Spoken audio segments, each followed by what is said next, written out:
The rain battered the streets of Seattle, a relentless gray curtain that mirrored the ache in my chest. I stood under the awning of the Emerald Crest Hotel, my suitcase soaked, my life unraveling like a cheap sweater. 32 years old. And I just walked away from a 5-year relationship that had crumbled under lies and betrayal. I pushed through the revolving doors, the warmth of the lobby wrapping around me like a hesitant embrace. Crystal chandeliers cast soft light across marble floors, and the air smelled faintly of jasmine. Behind the concierge desk stood a woman who seemed to belong to this opulent world yet stood apart from it. Her name tag read Evelyn, and her sharp green eyes met mine with an intensity that made my breath catch. She was younger than me, mid-20s, maybe her short black hair falling in deliberate chaos, her tailored uniform accentuating a quiet confidence. "Welcome to the Emerald Crest," she said, her voice smooth as velvet but with an edge, like she knew something I didn't. "Checking in." I nodded, fumbling with my ID. "Claire Hammond. Just one night, I think." Her fingers danced across the keyboard, but her gaze lingered on me, studying the exhaustion in my posture, the redness in my eyes. "Rough day?" she asked, sliding a room key across the desk. "Rough life," I muttered, half laughing, half choking on the truth. Evelyn's lips curved into a small, knowing smile. "Well, Claire, this key's for room 1408. 14th floor. Corner suite. Best view in the house." She leaned closer, her voice dropping. "And if you need anything, I'm here until midnight." I should have just thanked her and gone to my room. But something in her tone, in the way her eyes held mine, made me pause. I wasn't ready for what came next, for how a single night in this hotel would unravel secrets I didn't know I carried, and awaken parts of me I'd buried long ago. The elevator hummed as it carried me to the 14th floor. My reflection stared back from the mirrored wall's tired brown eyes, chestnut hair plastered to my forehead from the rain. I looked like someone who'd lost more than a partner. I looked like someone who'd lost herself. 5 years with Jessica had been a slow erosion. I'd loved her fiercely, blindly, ignoring the late-night texts she claimed were work, the perfume I didn't recognize on her clothes. When I finally confronted her, she didn't even deny it. "You're too much, Claire," she'd said. "Too intense. Too everything." So I packed a bag, left our apartment, and ended up here, in a city I barely knew, with nowhere else to go. Room 1408 was breathtaking. Floor-to-ceiling windows framed Seattle's skyline, the Space Needle glowing faintly through the rain. I dropped my suitcase and collapsed onto the plush bed, staring at the ceiling. The silence was deafening, but it was better than Jessica's voice echoing in my head. A knock at the door jolted me upright. I opened it to find Evelyn, holding a silver tray with a steaming mug of tea and a small plate of cookies. "Complimentary," she said, her smile softer now. "You look like you could use it." "You didn't have to," I said, my voice rough. "I wanted to." She stepped inside, setting the tray on the nightstand. "This place, it's more than just a hotel. People come here running from something, or searching for something. Which one are you?" Her question caught me off guard. I wanted to brush it off, to retreat into the safety of small talk. But her gaze pinned me in place. "Both. Maybe," I admitted. "Running from a mess. Searching for, I don't know. Myself, I guess."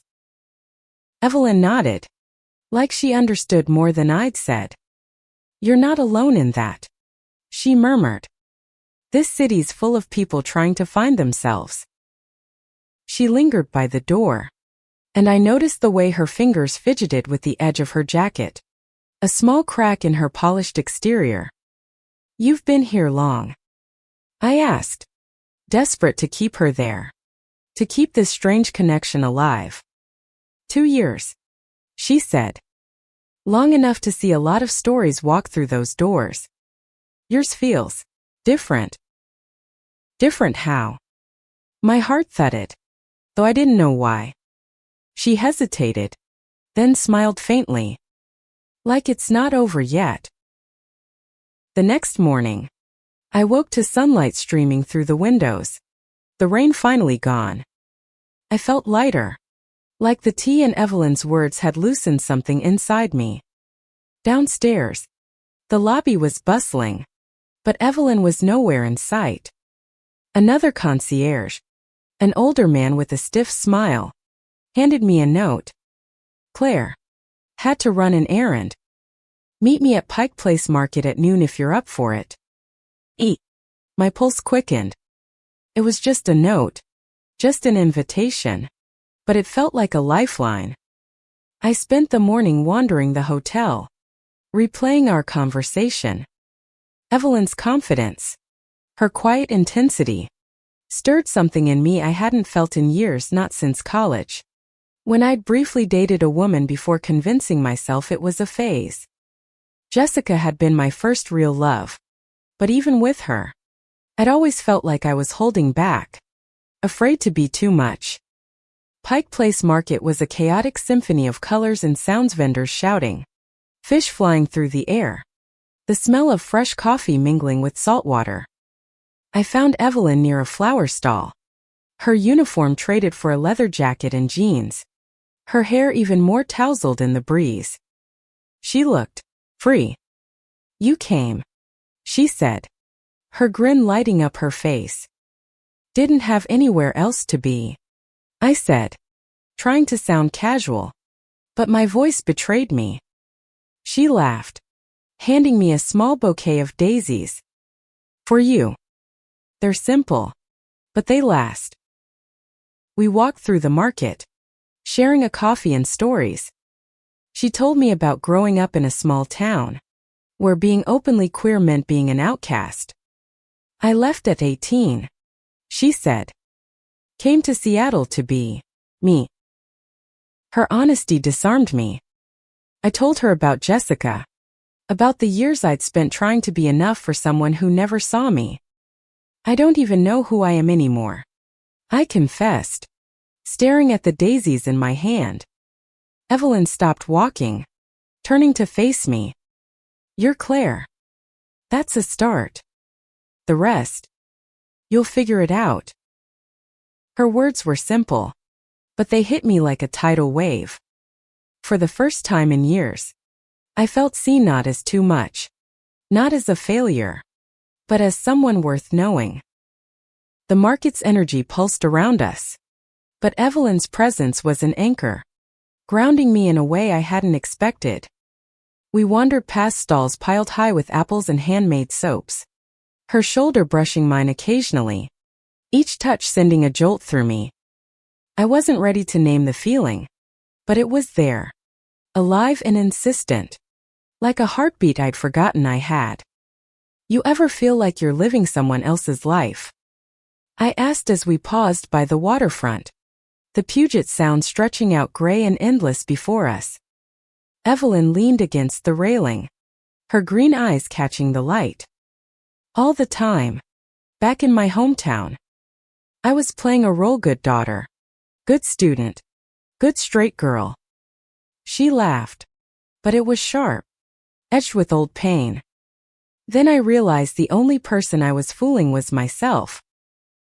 Her words stung, not because they were harsh, but because they mirrored a truth I'd buried. In college, I'd felt that spark with a woman named Sarah, late nights talking, her hand grazing mine during study sessions. But I'd pushed it down, told myself it was confusion, not love. I chose Jessica because she was safe, predictable. Now, standing here with Evelyn, I wondered what else I'd denied myself. "Want to see something real?" Evelyn asked, breaking my thoughts. She didn't wait for an answer, grabbing my hand and pulling me toward a narrow alley lined with street art. Her touch was warm, confident, and I didn't pull away. The alley opened to a hidden courtyard, where a mural covered an entire wall, vibrant swirls of color depicting two women embracing, their faces radiant with love. Local artist, Evelyn said. She painted it for her wife. It's beautiful, I whispered, my throat tight. The mural felt like a mirror, reflecting something I wasn't ready to face. Evelyn turned to me, her expression soft but searching. You don't have to have it all figured out, Claire. But don't hide from what feels true. Back at the hotel, I extended my stay for another night. I told myself it was because I needed time to think, to plan my next move. But deep down, I knew it was Evelyn. She was a stranger, yet she saw me in a way Jessica never had. That night, I found her at the concierge desk, flipping through a guest book. Still here, she teased, her smile making my stomach flip. Couldn't leave yet, I said, leaning against the desk. Seattle's growing on me. Or maybe it's the company, she shot back, her tone playful but her eyes serious. I laughed, but my cheeks burned. You're trouble, aren't you? The best kind. She slid a folded piece of paper across the desk. There's a jazz club a few blocks away. Tomorrow night. Come with me. I hesitated, my old instincts screaming to retreat, to stay safe. But Evelyn's gaze held me, steady and warm, and I nodded before I could overthink it. Okay. Tomorrow. The jazz club was a dimly lit haven, all velvet curtains and cigarette smoke curling in the air. Evelyn looked different here, out of her uniform, in a black dress that hugged her frame, her hair swept to one side. I felt underdressed in my jeans and sweater, but her smile when she saw me erased my self-consciousness. You clean up nice, she said, handing me a glass of wine. You're not so bad yourself, I replied, my voice steadier than I felt. The music was soulful, a saxophone weaving stories of love and loss. We sat close, our knees brushing under the table, and talked about everything: her dreams of opening her own bookstore, my forgotten passion for photography. With every word, I felt myself unraveling, the walls I'd built crumbling under her quiet attention. Halfway through the night, she reached for my hand, her thumb tracing circles on my skin. Claire, she said softly, you don't have to be afraid of this. Of what? I asked, though I knew. Of feeling something real. My heart pounded, torn between fear and want. I'd spent years hiding parts of myself, but Evelyn saw them in me: pain, my hope, my messy, uncertain heart. I squeezed her hand, not trusting my voice, and for the first time, I let myself imagine what it would be like to let go. The next day, I wandered Seattle alone, my camera in hand for the first time in years. I captured the city's raw edges: cracked sidewalks, neon signs, strangers laughing in the rain. Each photo felt like a small rebellion, a reclaiming of the person I used to be. But my thoughts kept drifting to Evelyn, to the way her touch lingered, the way her words had cracked me open. Back at the hotel, I found a note slipped under my door: meet me on the roof at 9. The rooftop was a hidden gem, a garden of fairy lights and potted plants overlooking the city.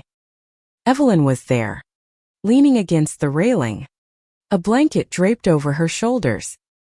She looked younger in the soft light, vulnerable in a way I hadn't seen before. Thought you might like this, she said, gesturing to the view.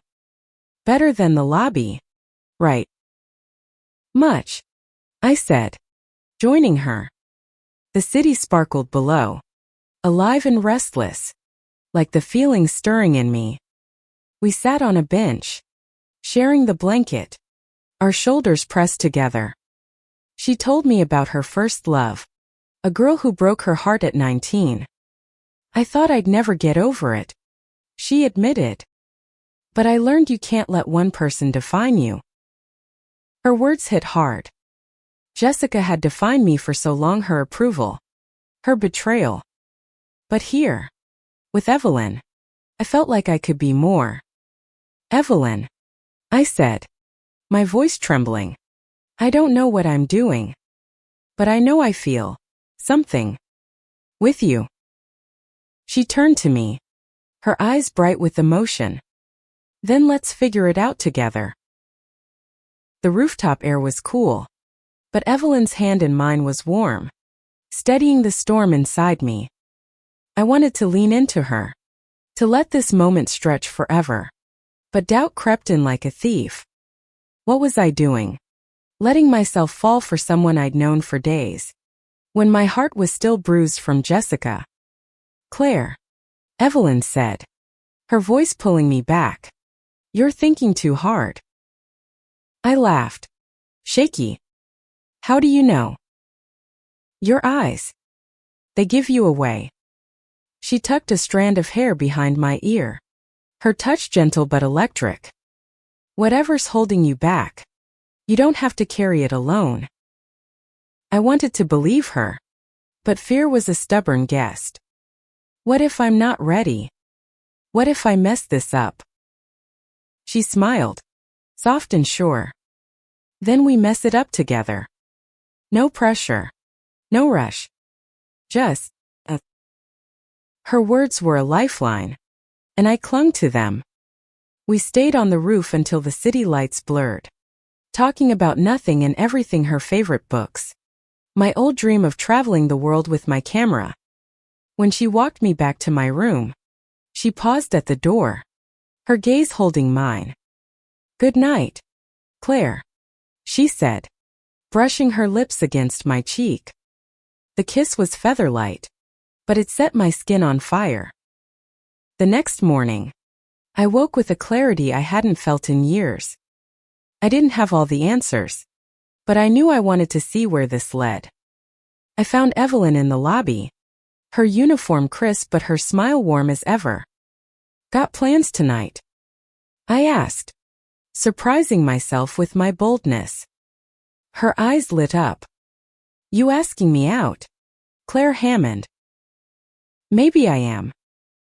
She grinned, scribbling an address on a napkin. Meet me here at 7. Wear something comfortable.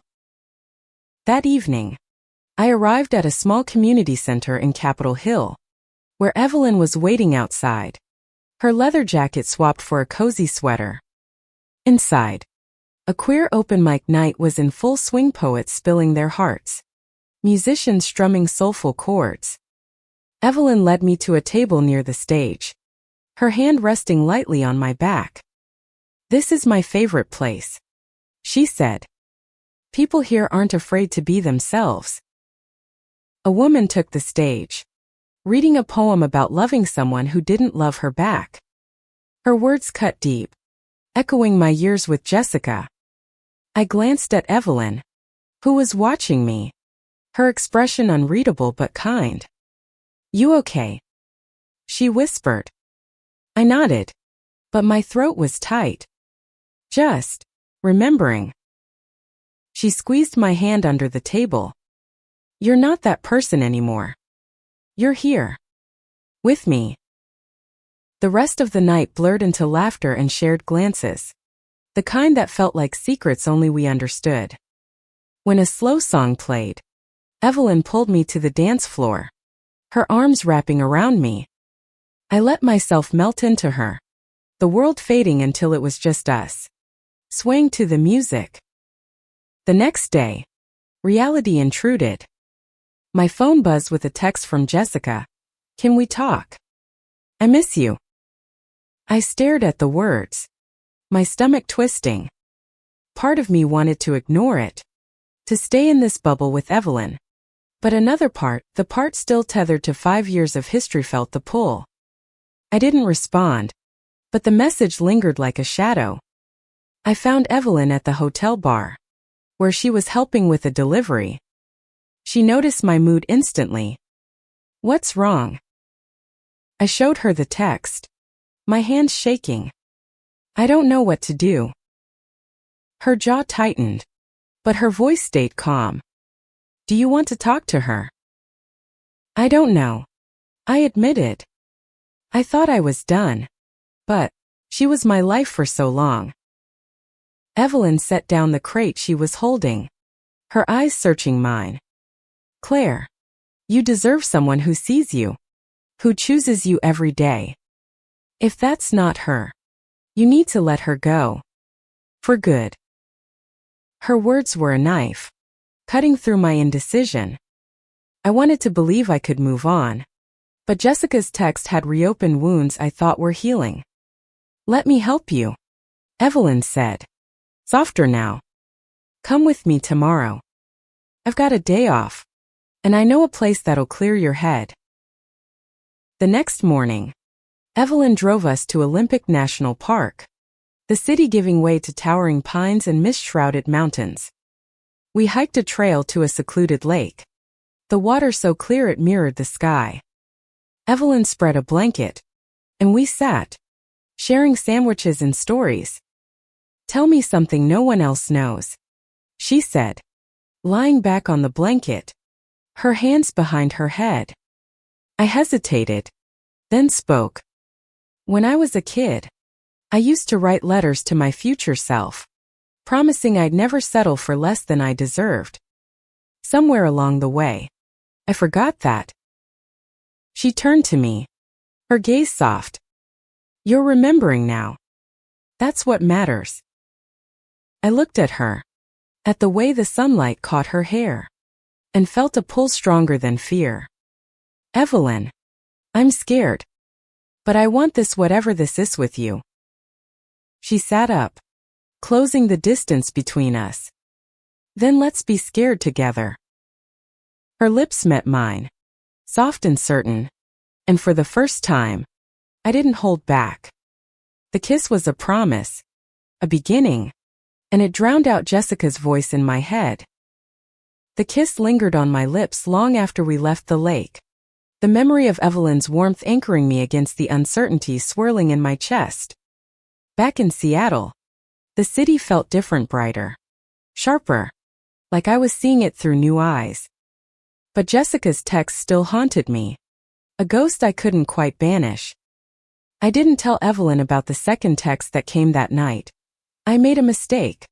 "Claire, please, let's meet." My thumb hovered over the reply button, torn between the past and the fragile hope of the present. I silenced my phone and turned to the window, where the city lights flickered like stars. Evelyn and I spent the next day together, exploring Fremont's quirky street stroll sculptures, vintage shops, a dive bar with sticky floors, and the best tacos I'd ever tasted. She laughed easily, her hand finding mine as we walked, and I let myself believe this could be enough. But when I returned to the hotel, a familiar figure stood in the lobby, Jessica. She looked the same, blonde hair pulled into a messy bun, her designer coat slightly wrinkled, her blue eyes wide with something like regret. "Claire," she said, stepping toward me. "I didn't know where else to find you." My heart lurched, not with love but with the weight of everything we'd been. "What are you doing here?" "I messed up," she said, her voice breaking. "I know I hurt you, but I can't lose you." Before I could respond, Evelyn appeared from behind the concierge desk, her expression unreadable.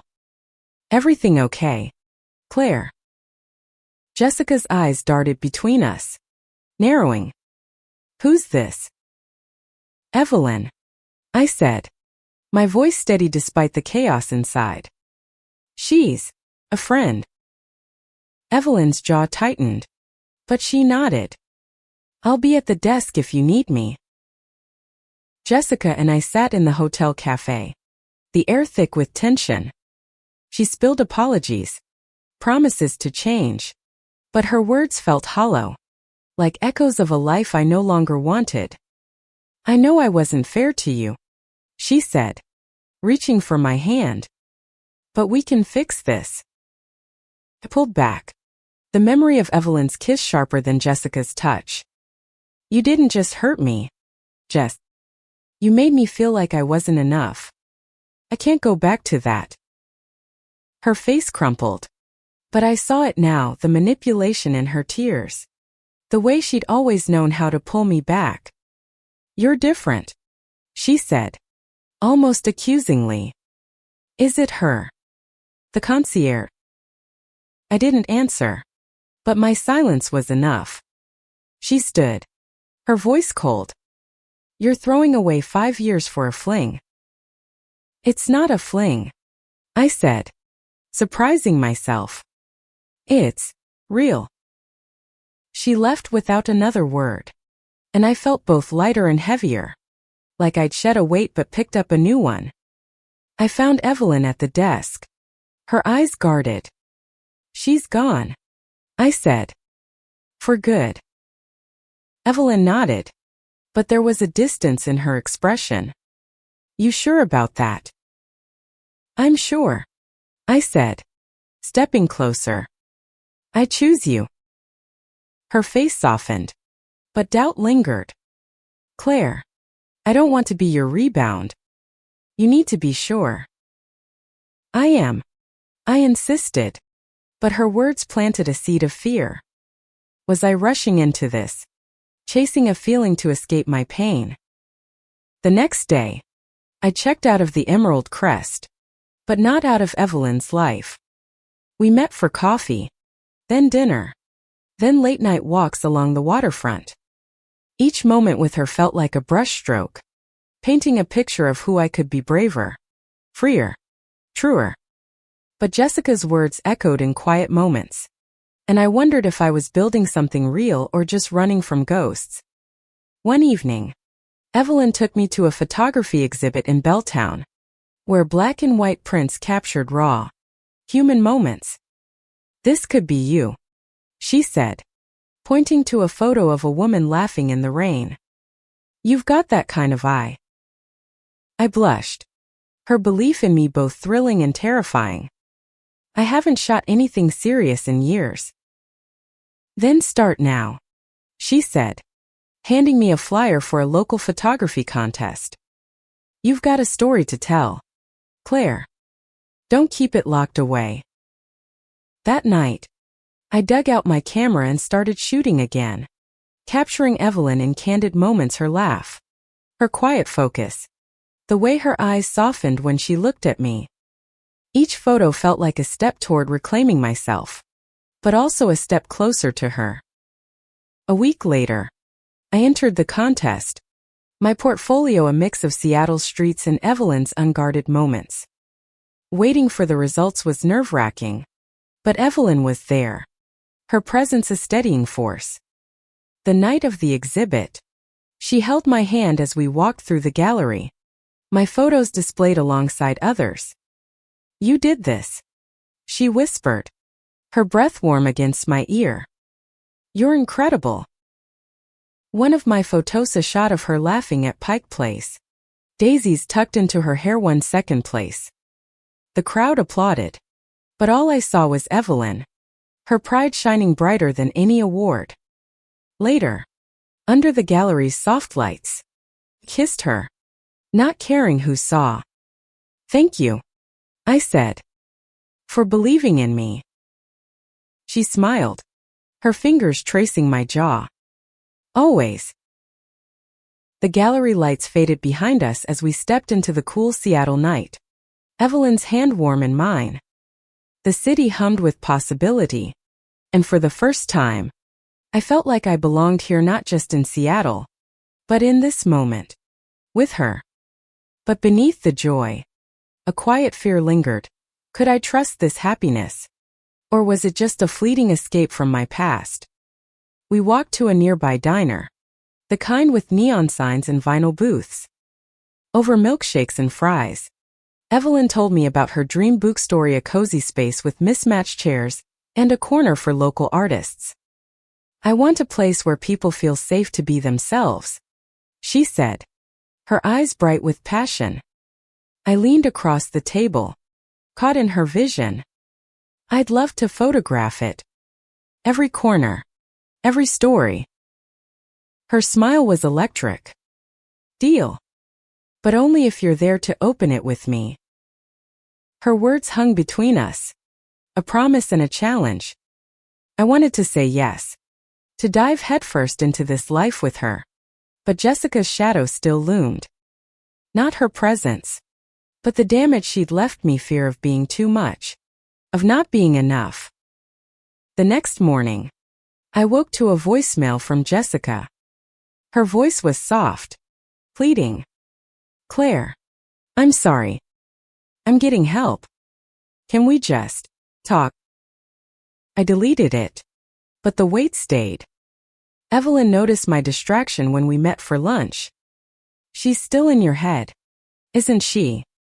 She asked, her tone gentle but firm. Not like you think, I said. It's not about wanting her. It's about trusting myself. Evelyn reached for my hand. You're allowed to be scared. But don't let her steal this from you. From us. Her words were an anchor, pulling me back to the present. I squeezed her hand, determined to let go of the past. But that evening, when I saw Jessica waiting outside my temporary apartment, my resolve wavered. Claire, she said, her eyes red-rimmed. I'm not here to fight. I just need you to know I'm trying to be better. I stood frozen, torn between pity and anger. Jessica, you don't get to do this. You don't get to show up and unravel my life again. She stepped closer, her voice breaking. I love you, Claire. I always will. Her words were a punch, not because I believed them, but because they reminded me how long I'd clung to them. Before I could respond, Evelyn's voice cut through the tension. Claire, you okay? She stood at the corner, her posture tense, her eyes locked on Jessica. I turned to Jessica, my voice steady. Go home. We're done. Jessica left, and Evelyn pulled me into a hug. You did good, she whispered. But as we walked away, I felt the weight of my choice. Letting go of Jessica wasn't just about her, it was about letting go of the version of myself I'd been with her.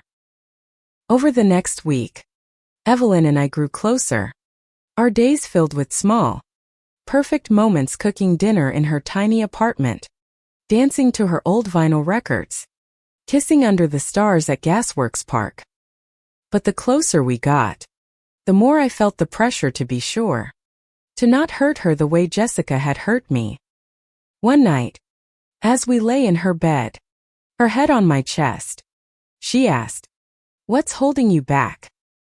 Can feel it. I stared at the ceiling, my heart racing. I'm afraid I'll ruin this. That I'm not whole yet. She propped herself up, her eyes fierce. Claire, you don't have to be whole to be loved. You just have to be you. Her words broke something open in me, and I kissed her, pouring everything into it, me fear, my hope, my want. For the first time, I believed I could be enough, not just for her, but for myself. The photography contest opened doors. A local gallery offered me a small exhibit, and Evelyn was there every step, helping me frame prints and cheering me on. The night of the opening, she wore a dress that made my heart skip, her smile brighter than the gallery lights. As guests mingled, I pulled her aside, my hands trembling. Evelyn, I don't know what's next, but I know I want it with you. She grinned, pulling me close. Good. Because I'm not going anywhere. The exhibit was a success.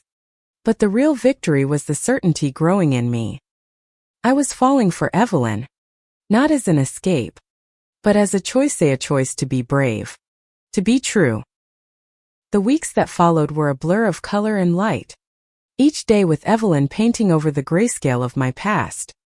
We built a rhythm: mornings at her favorite coffee shop, evenings tangled in each other's arms, my camera capturing the life we were creating.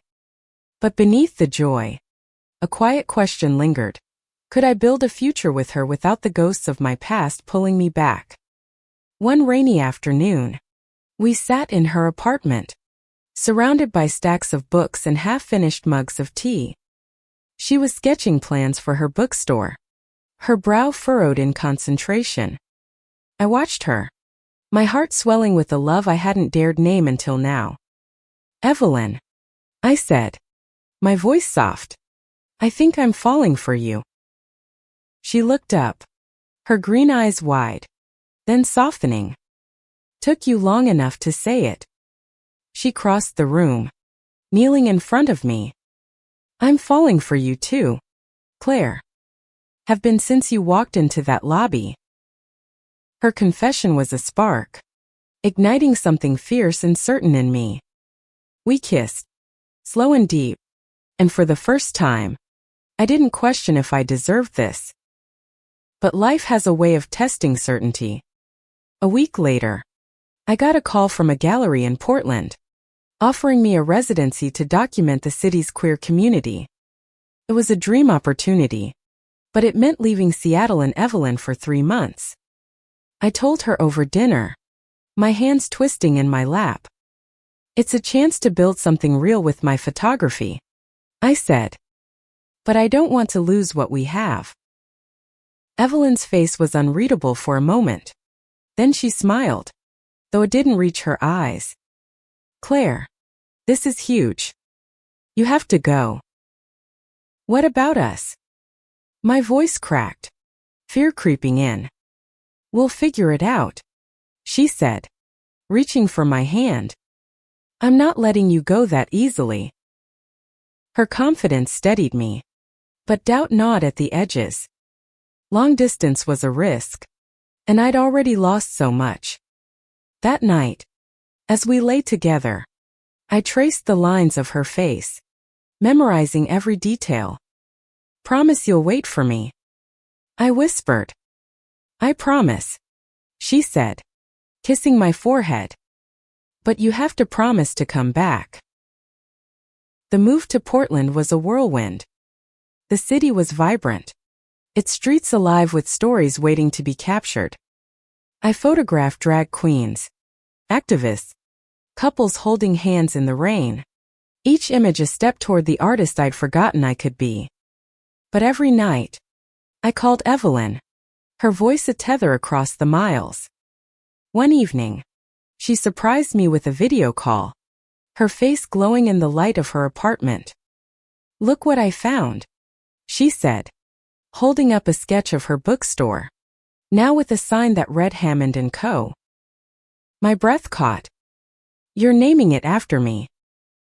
"Only if you're in," she said, her smile shy.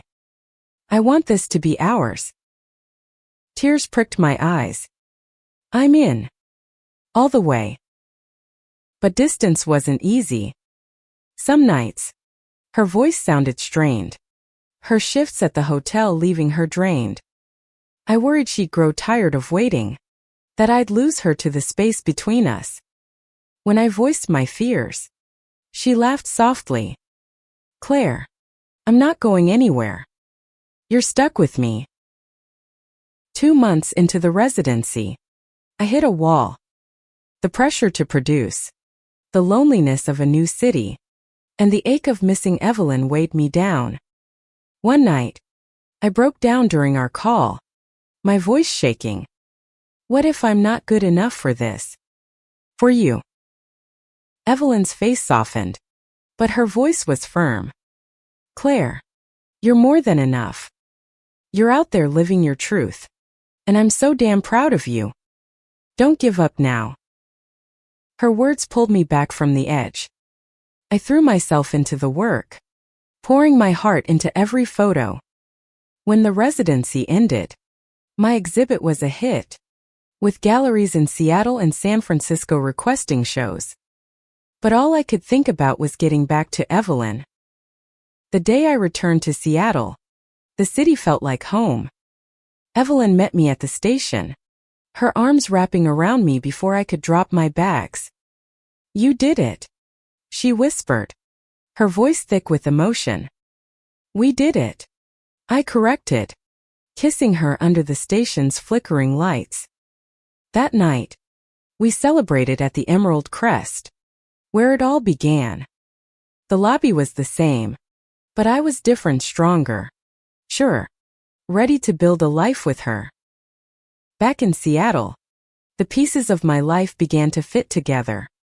Evelyn quit her job at the Emerald Crest, pouring her savings into a lease for a small storefront in Capitol Hill.